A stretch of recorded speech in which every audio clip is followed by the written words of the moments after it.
Donc je le dis pour nos pêcheurs, l'éolien en mer va nous permettre de financer 700 millions d'euros pour la pêche. Et donc ces 700 millions doivent contribuer justement, au moins dans la première étape, d'avoir des navires qui soient moins énergivores, qui soient compétitifs économiquement.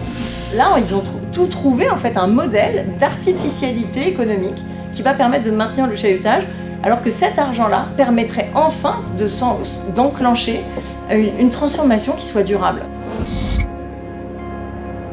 L'éolien en mer, ça représente des puissances qui vont être énormes, on en a besoin. Ce qu'on veut, c'est que ça soit développé intelligemment et pas au détriment de la pêche artisanale et des écosystèmes marins. Dans cette enquête menée entre juillet 2023 et février 2024, Bloom dévoile la stratégie du lobby de la pêche chalutière pour compenser leurs déficits structurels liés à leur consommation faramineuse de carburant. Et contre toute attente, la filière va pouvoir compter sur les revenus issus de l'éolien en mer. Un hold-up méticuleusement préparé, dont les premiers parcs offshore, les pêcheurs artisans et les écosystèmes font les frais.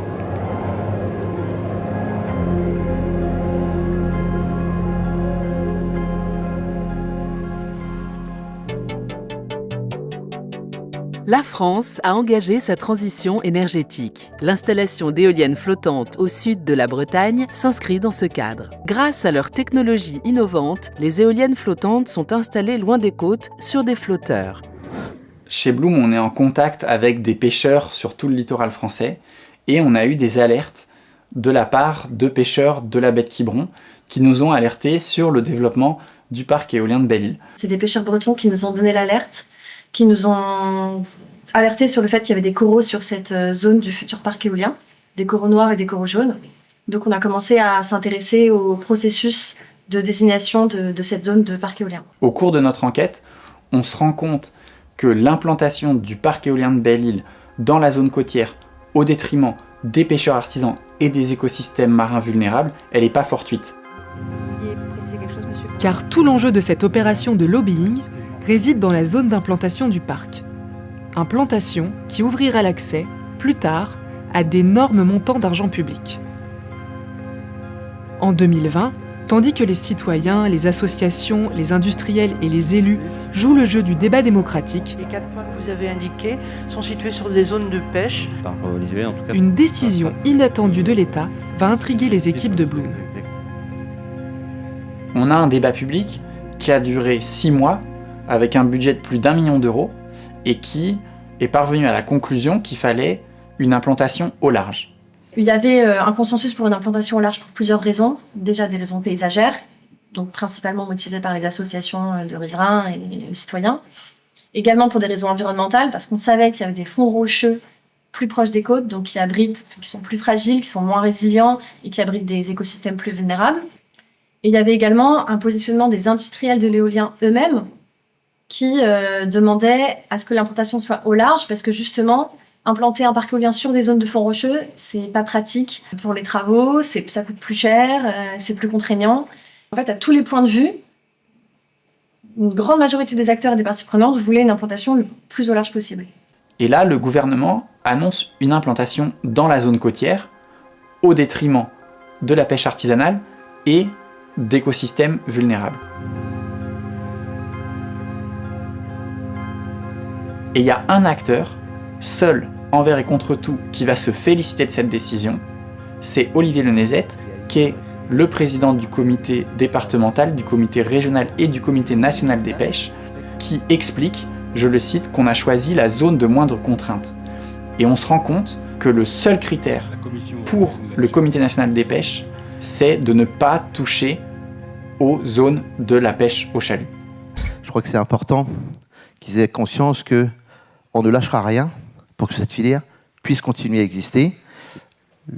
La crainte que j'ai le plus, c'est le désengagement de l'État de zone d'eau administration maritime. Le problème, c'est que Olivier Lenezet, c'est à la fois le président du comité national des pêches, mais dans le cas de Belle-Île, c'est aussi le président du comité régional des pêches de Bretagne et du comité départemental du Morbihan. Donc en fait, c'est quelqu'un d'extrêmement puissant et influent, notamment sur le parc de Belle-Île. Et c'est pour ça que dans ce cadre-là, il est intervenu personnellement à plusieurs réunions de consultation et de débat public sur le parc. il a le droit de le faire, mais ça montre qu'il suit le dossier de près. Et pour suivre tout ça de près, Olivier Lenezet cumule plus de 20 mandats dans le secteur de la pêche et de la gestion du littoral. Il est également membre du conseil d'administration de la fondation OpenSea, dédiée à l'éolien flottant et aux énergies marines renouvelables. D'ailleurs, il aura fallu remonter 15 ans en arrière pour découvrir les réelles motivations de l'arbitrage inattendu rendu sur le parc de Belle-Île.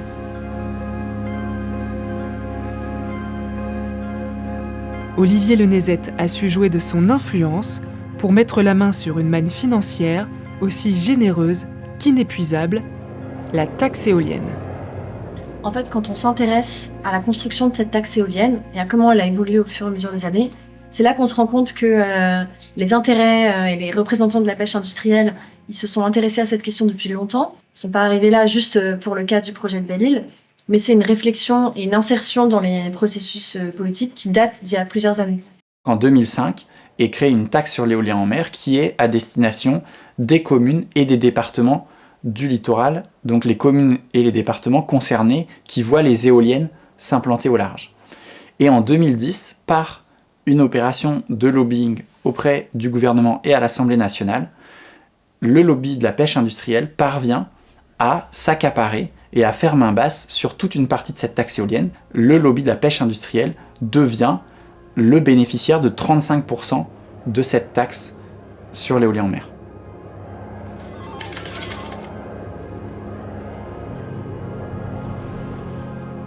Voici donc la raison pour laquelle le lobby de la pêche industrielle a tant insisté pour implanter le parc éolien de Belle-Île dans la zone côtière. C'est la condition posée par le Code des impôts pour attribuer les 35% de la taxe.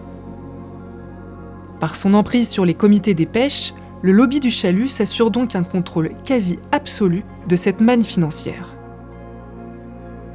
Emmanuel Macron a lui-même annoncé aux Assises de la mer en novembre dernier, en novembre 2023, que pour les prochaines années, la taxe éolienne allait représenter un peu plus de 700 millions d'euros juste pour le secteur de la pêche, donc des différents comités nationaux, régionaux et départementaux. 700 millions d'euros pour la pêche sur le projet qui est le nôtre. Quand je dis ça, 700 millions d'euros. Et je pense que M. Junot, qui était aussi avec nous, comité régional des pêches à Saint-Nazaire il y a quelques mois, il y a un an, s'en souvient, il a dû toucher 100 millions et demi. Déjà, du projet. C'est vrai. Donc c'est une bonne tombée. Ben non, mais je dis ça avant de dire 700 millions, les premiers sont là. Le président Lenezet peut le dire. Ce qui est intéressant, c'est de voir que cette taxe éolienne, elle est vraiment utilisée comme argument, comme un moyen attractif par Emmanuel Macron pour faire des promesses au secteur de la pêche. Le problème, c'est que pour l'instant, cette manne financière, on n'a pas de garantie qu'elle va servir efficacement à changer les pratiques de pêche, alors que ça pourrait être un levier énorme pour justement faire cette transition du secteur de la pêche. Aujourd'hui, le périmètre n'est pas tout à fait encore défini. Il y a des missions, et d'ailleurs l'État a mis en place une mission en cours pour définir ce périmètre d'action. Pourtant, l'urgence écologique, sociale est bien là.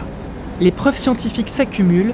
Rien qu'en France, la pêche chalutière de fond est responsable de 90% de l'abrasion des fonds marins et elle crée 2 à 3 fois moins d'emplois par tonne débarquée que les méthodes artisanales. Avec l'augmentation des prix du gasoil, avec la guerre en Ukraine, on voit bien que le chalutage ne peut pas se maintenir déjà à la base sans la détaxe sur le gasoil. Donc il y a déjà des aides indirectes qui structurellement permettent à cette méthode de pêche de poursuivre ses activités. Mais là, quand il y a cette vulnérabilité intrinsèque du chalutage par rapport au prix du gasoil, et donc en ce moment ils sont en panique parce qu'ils sont en faillite en réalité, ils sont en faillite.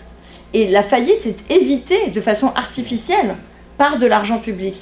Donc là, ils ont trouvé en fait un modèle d'artificialité économique qui va permettre de maintenir le chalutage, alors que cet argent-là permettrait enfin d'enclencher une transformation qui soit durable.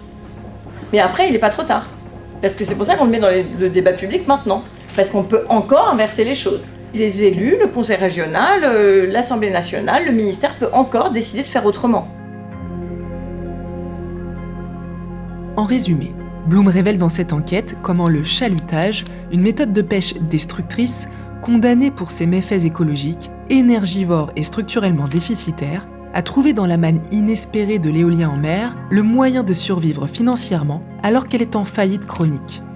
Les chalutiers raclent non seulement les fonds marins, mais aussi les fonds publics, alors que les sommes en jeu, des centaines de millions d'euros, devraient être entièrement dédiées à la déchalutisation du secteur de la pêche et à sa transition sociale et écologique.